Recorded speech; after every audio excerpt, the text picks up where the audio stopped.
This is the largest set of deals signed at a single session of the Egyptian-Algerian Joint Higher Committee. It's also significant as it was the first meeting for the committee in nearly a decade. We are very happy to resume the meetings of the Joint High Committee, which was held last time back in 2014, as global volatility has had an impact on each of our nations. This phase that the world is witnessing is very important and delicate, and it is in our interest to integrate together and have a strong industrial and production base that will serve our surrounding regions in Europe and Africa. I'm very confident that we can succeed in this aspect with our huge capabilities, be it in human resources, finance or production.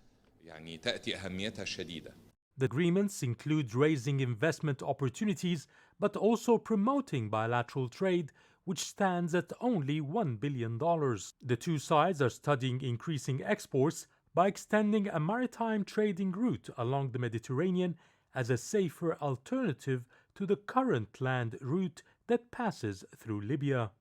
The agreements with Algeria serve a major strategy by the government that targets $100 billion of non-oil exports by 2030, up from the current $30 billion. Egypt recently saw its hard currency income plummet from important sectors like tourism after the global travel lockdown from the coronavirus pandemic and the conflict in Ukraine. The dwindling revenue streams have put pressure on the country's currency reserves and devalued the Egyptian pound. This has prompted the government to focus on increasing exports through deals with the likes of Algeria to raise vital dollar revenue. To increase our exports, we must strengthen two elements: industry and agriculture.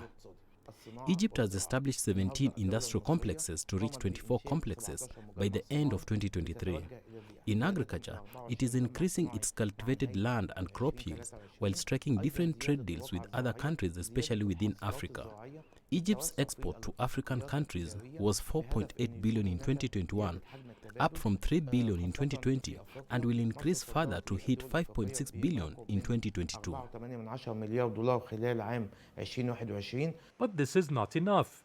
You need to produce more to export more. This requires encouraging investors to tap the local market. To increase our exports, we have to facilitate investments into the country.